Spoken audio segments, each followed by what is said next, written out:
ही जानते कि असल जंग मुसलमान और कुफर की नहीं है।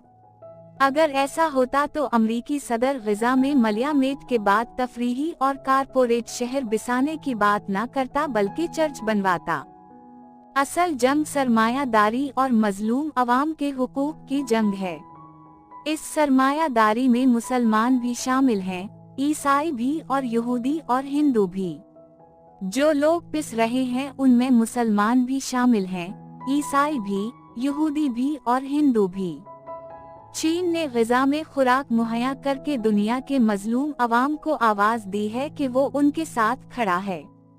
अब चीन एक पॉलिसी के तहत एक ऐसे फेज में दाखिल हो रहा है जहां वो टेक्नोलॉजी और आर्टिफिशियल इंटेलिजेंस में चमकदार तेज तरक्की करके सरमायादारी को ललकार रहा है।